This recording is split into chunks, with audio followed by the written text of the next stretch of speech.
Hello বন্ধুরা, সবাই কেমন আছো? আশা করি সবাই ভালো আছো। আর আজকে রান্না করতেছি হচ্ছে রুই মাছ। তো ওই মাছটা আমি কীভাবে রান্না করলাম এই ভিডিওটা তোমাদের সাথে শেয়ার করতেছি। ভিডিওটা ধৈর্য সহকারে দেখবে। আর এইভাবে রুই মাছটা রান্না করলে খেতে কিন্তু দারুণ না। তোমরা কে কে এই মাছটা এইভাবে রান্না করে খেয়েছো অবশ্যই কমেন্টে জানাও। তো আমি মাছটা প্রথম ভালো করে ধুয়ে হলুদ লবণ মাখিয়ে লয়ে নিলাম। তো ওইদিকে রেখে দিলাম দিয়ে তারপরে সর্ষে বাটা করে নিতেছি। তো ওইদিকে পাটার মধ্যে সর্ষেটা বাটা নিতেছি। আর হাতে বাটা লইলে খেতে কিন্তু দারুণ হয়, যে কোনো তরকারি রান্না করে খেতে।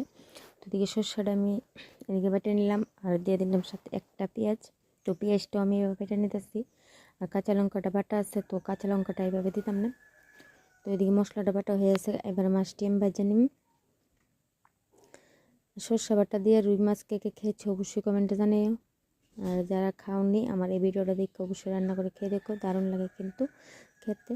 আর এদিকে আমার সর্ষেটা বাটা হয়ে এসছে, দেখো মানে এত একটা পালিশ করছি না, কিন্তু পেঁয়াজটা একটু দানা দানা আছে। তো এদিকে মশলাটা হয়ে গেছে, এবার মাছটি ভাজা ছেড়ে দিব। আর দিয়ে কড়াইটা আমি বসে রাখছিলাম, তো কড়াইয়ের তেলটা গরম হয়েছে, দিয়ে দিলাম মাছটি। তো মাছটি আমি এভাবে ভেজে নিতেছি, এত কড়া করেও ভাজছি না, একটু হালকা পরিমাণে ভাজলাম। তো মাছ ভাজা হয়ে গেছে, এবার সম্বার দিয়ে সম্বার সাথে দিলাম পেঁয়াজ কুচি। তো পেঁয়াজ লাল করে ভাজা হয়েছে, এবার দিয়ে দিলাম সর্ষে বাটা, পেঁয়াজ বাটা, হচ্ছে কাঁচা লঙ্কা বাটা একসাথে দিয়ে দিলাম। দিয়ে এবারে হলুদ দিয়ে দিব। তো হলুদটা দিয়ে দিলাম আর দিয়ে দিলাম একটা টমেটো বেশি দিয়েছি না, একটা টমেটো দিয়ে দিলাম কাঁচা লঙ্কা। তো এবারে ভাজছে ভালো করে, সেটা মশলাটা ভালো করে ভাজা হয়ে যাবো। আর সাইডে একটু তেল ছেড়ে দিছে, তো তেলটা ছাড়ার পরে তারপরে কড়ার মধ্যে লাগিয়ে গেছিলো। তারপরে ঝোল দিয়ে দিলাম, আর ঝোলটা একটু ফুটান না ঝোলে দিয়েছিলাম। দিয়ে তারপরে দিয়ে সেটা লবণ দিয়ে দিলাম।